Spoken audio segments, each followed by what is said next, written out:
Soit.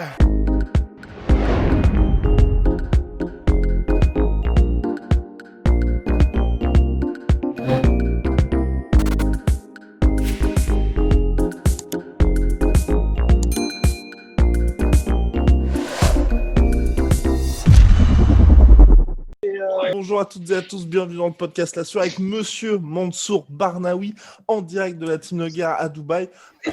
Déjà, très bonne année Mansour et puis merci de nous recevoir entre guillemets. Avec plaisir. Franchement, ça fait plaisir de vous recevoir encore une fois. Alors, ma première question, c'est là, donc ça fait un petit moment qu'on voit sur tes posts, et puis même, on sait aussi que tu t'entraînes à Dubaï, c'est quoi là? C'est parce qu'à cause du coronavirus, c'est beaucoup plus compliqué de t'entraîner chez toi à la Team Magnum, ou c'est là, tu as trouvé vraiment un équilibre aux Émirats Arabes Unis? C'est plus le coronavirus. Vu que je suis souvent, à la base, je voulais partir en Thaïlande. Vu que la Thaïlande s'était fermée avec le coronavirus, donc on s'est dit, on va à Dubaï, c'est au milieu, que c'est ouvert, et tout est ouvert, en fait, les entraînements sont ouverts, donc, et des bons sparring, donc voilà, on vient jusqu'ici, jusqu'à la Thaïlande, et le jour où ça ouvrira. On est partir là-bas s'entraîner. En France, c'est pas possible, toutes les salles sont fermées. Oui, c'est ça. Et là, potentiellement, on va dire aujourd'hui, qu'est-ce qui se passe pour Mansour Barnaoui? Parce que c'est vrai qu'il y a eu tout ce qui s'est passé avec le tournoi, où là, il y a eu une explosion médiatique pour toi. Depuis, on attendait un petit peu la suite. 2020, c'était compliqué à cause du Covid. Et là, c'est vrai qu'on te voit énormément t'entraîner, mais il n'y a pas de date de prochain retour. Donc, c'est quoi? Est-ce que tu vas poursuivre au Road FC? Tu vas dans une autre organisation? Est-ce qu'il y a l'UFC? Pour le Red FC, pour l'instant, c'est fini. Le contrat est fini. Je pense qu'on a pris la ceinture du Red FC, donc il faut en prendre d'autres. D'accord. Et pour l'UFC, justement, on est en train de parler avec l'UFC pour l'instant. Ça parle, donc on verra. C'est positif, donc on attend. Et au pire des cas, on va prendre d'autres ceintures comme d'habitude. Exactement. Et là, la situation, toi, d'attendre comme ça, parce que ça fait quand même pas mal de temps que t'as pas combattu. Comment tu gères ça, toi? Je suis toujours là à m'entraîner, quoi qu'il arrive en déplacement. Je m'entraîne tout le temps, donc je me prépare. Je suis toujours prêt, que ce soit mental ou physique, pour un combat à la dernière minute comme ça. Je peux avoir. Après, ça dépend aussi. Ça dépend comment ça se passe. J'ai mon équipe gérée, de toute façon, tout ça. D'accord. Là, je suis aussi avec mon coach qui est en train de poser, en train de parler. Voilà. Mais est-ce qu'il y a des trucs en particulier, on va dire aujourd'hui, au point où tu en es dans ta carrière? Parce que c'est vrai que tu as connu plein d'organisations, tu as connu aussi, on va dire, la réussite, tu vois, t'as bien réussi. Est-ce qu'il y a des choses en particulier dont tu as envie, toi, pour la suite? Parce que tu dis que tu discutes avec l'UFC, mais j'imagine, tu vois, que là, si ça fait un petit moment que tu n'as pas combattu, c'est que tu sais ce que tu vaux, et donc à l'UFC, tu leur demandes pas le contrat basique. Tu sais que Mansour Barnaoui, quand il arrive dans une organisation, il va pas avoir le contrat 10+10, et tu peux te permettre d'attendre. Donc c'est quoi exactement que tu veux pour la suite? Enfin, si tu veux vraiment quelque chose pour la suite. Moi, c'est simple. Mon but, en fait, c'est d'avoir toutes les ceintures. Je vais partir au UFC pour prendre ma ceinture et prendre toutes les ceintures qu'il faut, toutes les meilleures ceintures des meilleures organisations. Je veux être le premier mec à avoir le plus de ceintures qu'il faut dans chaque organisation. D'accord. Parce que pour moi, un champion du monde, c'est le champion du monde et pas le champion d'une organisation. Oh là là. Poursuivre cette moisson énorme. Et là, est-ce que toi, il y a des gars, justement, tu es donc dans la catégorie lightweight, à l'UFC, Khabib était champion, mais selon toute vraisemblance, il va prendre sa retraite. Est-ce qu'il y a des champions hors UFC qui, toi, t'impressionnent, ou sinon, en dehors de t'impressionner, tu vois, tu te dis, eux, j'aimerais bien les affronter? Vu que tu sais déjà, tu vois, tout ce qui est monde, déjà réseaux sociaux, je suis pas trop réseaux sociaux en général. Ouais. Et je suis pas trop. En fait, c'est mon équipe, c'est mon coach et tout ça. Et il me dit, il y a un tel qui commence à être chaud, qui sort du lot. Et je me dis, ok, je me prépare selon ces 2 combats et tout. Mais sinon, j'ai pas de nom spécifique, je connais pas trop les fighters. En fait. Mais et là, le fait d'être justement à Team Noguera, où tu t'entraînes avec Mounir Lassès, qui est aussi lui à l'UFC, est-ce que le fait d'être dans un endroit comme ça, où il y a plein de combattants internationaux qui s'affrontent, peut-être un peu façon Tiger Muay Thai aussi, est-ce que toi, ça te donne aussi envie de te dire, j'ai envie d'être dans une organisation internationale où il y a plein de gars? Ça me donne envie, c'est sûr. Déjà, le fait que je parte en entraînement et que je vois des gars qui sont chauds, de faire un sparring avec eux, ça me donne envie de revenir tout le temps. Le fait de partir en entraînement et de me réveiller le matin en me disant, ouais, il y a y a du challenge. C'est ça qui me bien, en fait. Ok. Plus il y a du challenge, plus c'est cool. Si c'est trop possible, c'est bien. Et là, quelque part, là, avec cette année, tu vois, de pause, bah, d'un côté, tu vois, j'imagine que ça peut être un peu frustrant pour toi, mais est-ce que c'est aussi une bonne opportunité dans le sens où c'est vrai que ça te permet de te reposer quelque part, de pas te dire, tu vois, je m'entraîne pour un combat spécifique. Là, tu t'entraînes juste pour toi, pour progresser finalement. Ou alors, Pour progresser, pour me préparer, en ouais. fait. Et en plus, avec le coronavirus, il y a plein de pays qui sont fermés. Donc, même les organisations, déjà, sont embêtées. Et je pense que, voilà, après, comme tu dis, je suis avec mon coach. Ça va, Salut! mon coach. Salut. Et voilà, quoi. Genre, fais confiance et vers ça. Je sais qu'avec D'accord. le corona, en ce moment, tout est fermé. Donc, on se prépare. Et pour l'instant, en plus, on n'a pas de contrat. Donc, Mhm. après, on est libre. Pour une fois. Ok. Et donc là, bah alors, vous m'entendez tous les deux, ouais? Ouais, on Ah oui, d'accord, ah bah superbe. Bah parce que alors donc c'est le seul petit problème que j'ai, c'est que c'est Mansour qui a le micro. Donc du coup, on va t'entendre un tout petit peu. Je vais parler un peu plus fort. Je sais pas si tu vas m'entendre. Et bah formidable, bah formidable. Alors voilà, quel est le plan donc pour Mansour? Parce qu'il a dit, c'est mon équipe, je fais confiance à mon équipe. Alors quel est le plan exactement pour lui? Le plan, pour le futur, je pense que c'est des bonnes choses. On a eu pas mal de grosses organisations qui nous ont contactés. Bon, maintenant, à nous de faire le choix et de choisir justement une direction dans laquelle il va partir. Et là, le fait de se dire potentiellement, avec la légalisation du MMA en France, enfin, légalisation, normalisation du MMA en France, se dire que Mansour pourrait combattre à la maison, est-ce que ça, c'est un point qui compte un petit peu pour vous? Ou alors c'est presque, dans cette perspective de dire on collectionne toutes les ceintures, c'est presque anecdotique? Non, combattre en France, je pense que ça serait un kiff personnel pour Mansour et pour moi aussi. Le fait de combattre à la maison, combattre devant tous ses proches, c'est quelque chose d'assez excitant. Et ça nous rappellera aussi la bonne ambiance qu'on avait eue à l'ancienne avec 100% Fight. Contenders, où justement on était très très nombreux de supporter. Et on avait passé de très très belles soirées. Et là, est-ce qu'aujourd'hui, la perspective de se dire, vous avez la chance quand même d'être libre, et c'est vrai que ça c'est quand même assez rare d'être free agent entre guillemets, est-ce que la possibilité de se dire, on peut peut-être créer notre propre organisation, est-ce que ça c'est quelque chose qui vous a traversé l'esprit, ou au contraire pour l'instant pas du tout? Non, ça ne doit pas traverser l'esprit. Je pense que il y a des gens qui sont plus habilités à le faire, qui sont sélectionnés pour le faire. Nous, on reste dans le domaine de l'entraînement, des combats. Peut-être à l'avenir. On ne sait pas ce que Peut-être quand on va vieillir. Si j'aime que ça, mais bon. C'est ça. Et là, il y a énormément de gens. C'est vrai que nous, enfin, c'est souvent quand on parle des meilleurs lightweight, des meilleurs Français, il y a tout le temps le nom de Mansour qui revient. Est-ce que là aussi, vous deux, vous vous rendez compte que quelque part, en un an et demi, il y a quelque chose qui s'est créé qui fait que là, les gens attendent vraiment Mansour au tournant et se disent, bah, on a quelqu'un qui certes n'est pas aujourd'hui à l'UFC, mais fait partie des meilleurs de la planète dans sa catégorie, qui est quand même une catégorie extrêmement dense déjà. Ouais. Nous, on ne doute pas des performances de Mansour. Hein. On ne doute pas de ce qu'il fait. On sait où est-ce qu'il se situe et on sait ce qu'il peut faire aussi. Maintenant, c'est vrai que ça fait pas mal de temps qu'on s'est fait un peu oublier. Des fois, ça fait un peu du bien aussi, se faire oublier. Mais d'ici très peu de temps, je pense que vous allez avoir une news justement sur peut-être une signature quelque part. Ah là là là là, enfin, bah en tout cas, on attend cette fameuse signature. Et quand tu as dit, Mansour s'est fait oublier, ça fait du bien aussi de se faire oublier, c'est dans quel sens un petit peu par rapport à ça? C'est parce qu'il y a eu, c'est vrai que, enfin, en tout cas, moi, de mon point de vue, il y a eu, après cette victoire au Road FC, il y a eu énormément de médias qui se sont mis à parler de Mansour. Et c'était quoi? C'était peut-être un petit peu trop pour vous? Ou c'est dans quel sens ça fait du bien? Non, c'est que des fois, il faut savoir se composer, il faut savoir oublier un petit peu certaines choses pour voir autre chose. Voilà, je pense que le bac, ça a du bien à tout le monde. Ça fait du bien à tout le monde. Et comme on dit, hein,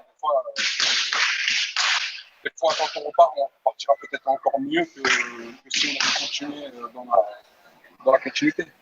Et donc, toi qui gères donc la carrière de Mansour, c'est vrai qu'aujourd'hui, il y a eu avec cette période coronavirus, ce qui était très intéressant avec l'UFC, c'est que c'est vrai qu'il y a plein de gens, je vais pas dire qu'ils n'ont pas forcément le niveau UFC, mais on va dire que c'était plus facile de rentrer à l'UFC parce qu'il y avait plein de short notice, plein de personnes qui avaient des problèmes à cause du Covid, donc ils avaient besoin de remplacement, et des gens qui rentraient à l'UFC. Il y a plein d'ouvertures qui sont précipitées. Vous avez fait le choix, et c'est ça qui est intéressant quand même, c'est de rester quand même fidèle, on va dire, à vos principes, et à dire, bon, bah, Mansour, il viendra pour, je sais pas, soit tel, en fonction du type de contrat. Et par rapport à ça, est-ce que c'est difficile, on va dire, de rester et de se dire, bon, bah, on attend, on sait ce qu'on veut, on sait vers où on veut aller, et il y a vous voyez d'autres personnes, d'autres lightweight qui étaient peut-être classés derrière vous, qui eux sautent le pas UFC, mais là vous êtes non, nous on veut rester comme ça. Est-ce que c'est pas un peu compliqué justement? En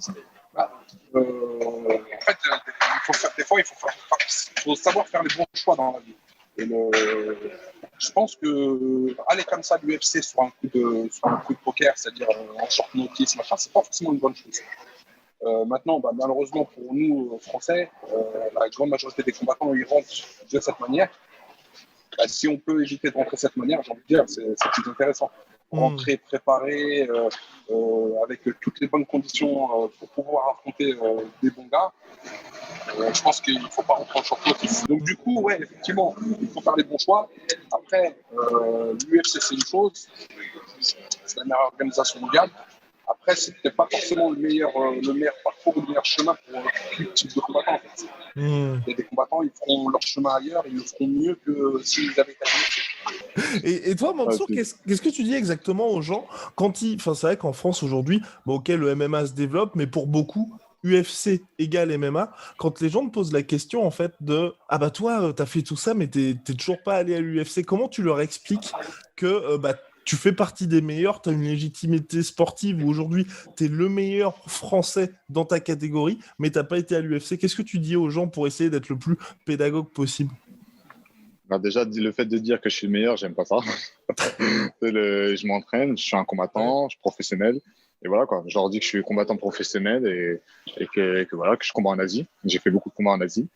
Et que voilà. Après, qui me voient comme le meilleur ou pas, c'est pour eux. Mais moi, en tout cas, je prends toutes les ceintures. Mais, là, je pourrais dire que je suis le meilleur. Bah oui, mais ce que je veux dire, c'est que ce qui est assez frappant, c'est que il y a énormément de gens, tu vois, quand tu leur parles du UFC, ils ont des étoiles dans les yeux quelque part. Toi, tu vois ça juste comme une organisation parmi tant d'autres, et presque, j'ai presque envie de dire que toi, ce qui te ferait le plus kiffer en allant à l'UFC, c'est qu'en fait, t'aurais potentiellement que des guerres et que des mecs hyper intéressants à affronter, mais sinon, en soi, être à l'UFC, c'est pas ce qui t'intéresse plus que ça, en soi. En soi, non. Comme tu as dit, c'est parce qu'il y a des gros noms.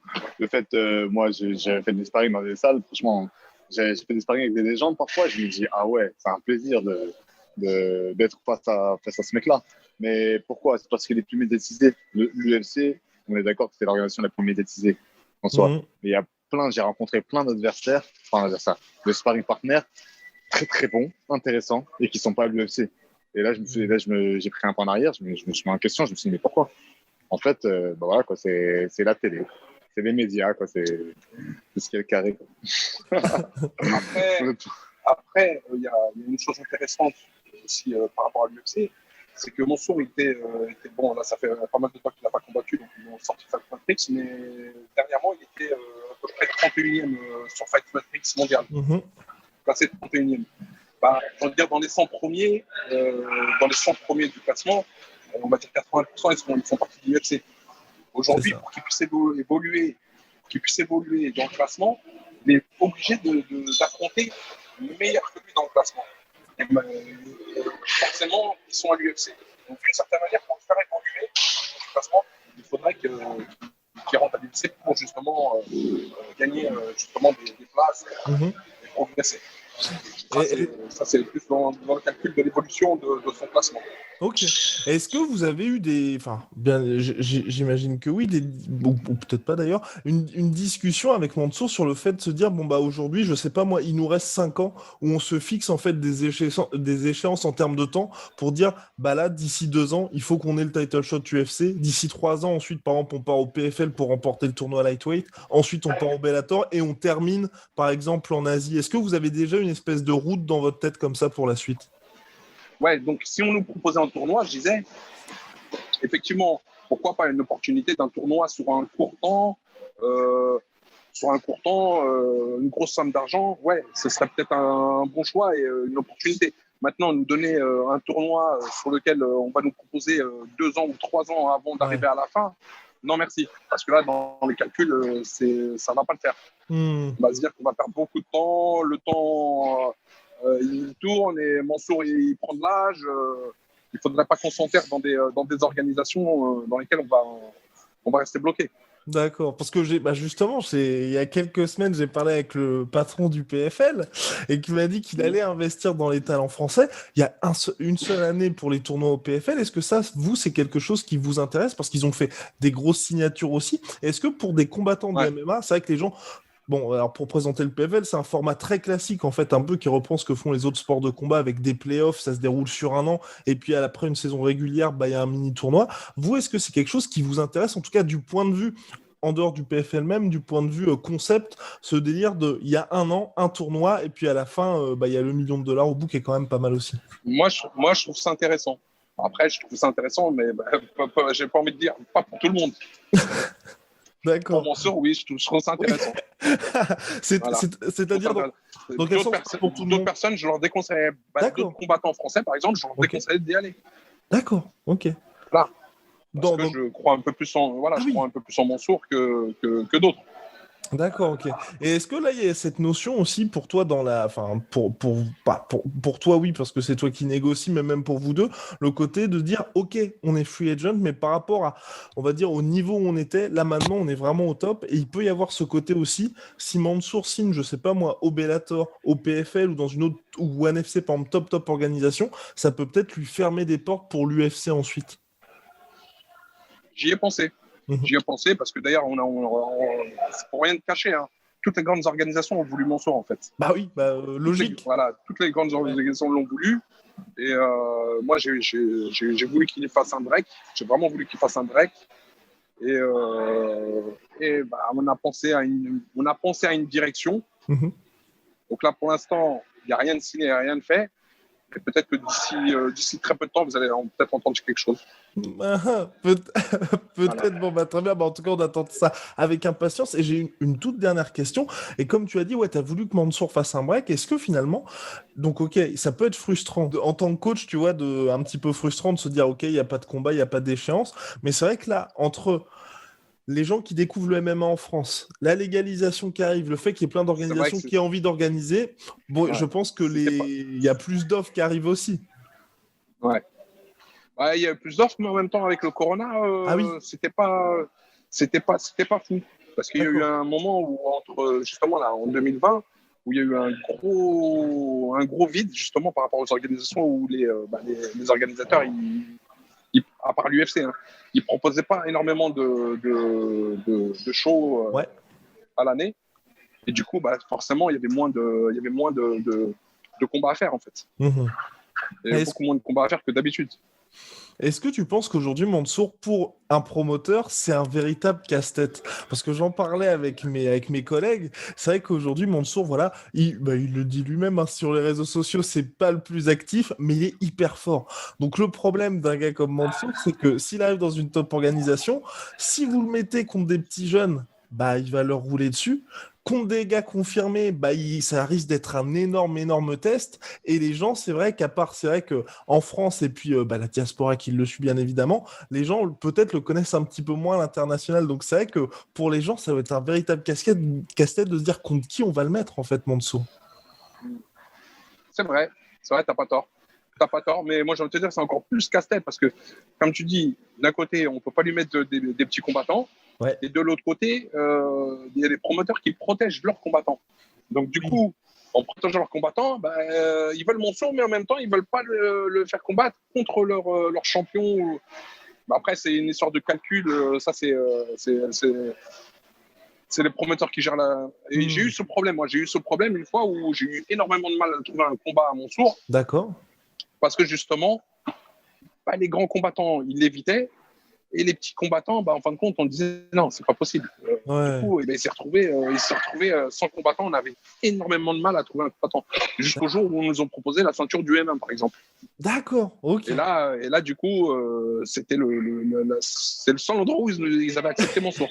D'accord, oh putain. C'était pour le M1. Ah bah oui, ok. Bah, c'est vrai que du coup, dans ces cas-là, et puis l'avantage d'une organisation comme l'UFC qui a un roster énorme, c'est que forcément, il y aura quelqu'un pour Mansour à la fin. Ouais. Donc voilà. Bon bah formidable. Bah messieurs, en tout cas, je vous remercie énormément pour votre temps, pour votre patience, pour votre disponibilité. J'espère que quand tout sera revenu dans l'ordre, on pourra faire une interview en IRL, en France, en présentiel. Ouais, c'est formidable. Bah, d'ici là, normalement, on va pas tarder à rentrer, je pense. D'accord, ok. Bah voilà. Bah à dans quelques semaines, à dans quelques mois. Merci beaucoup. Ouais. Merci à toi. Merci à toi. Salut.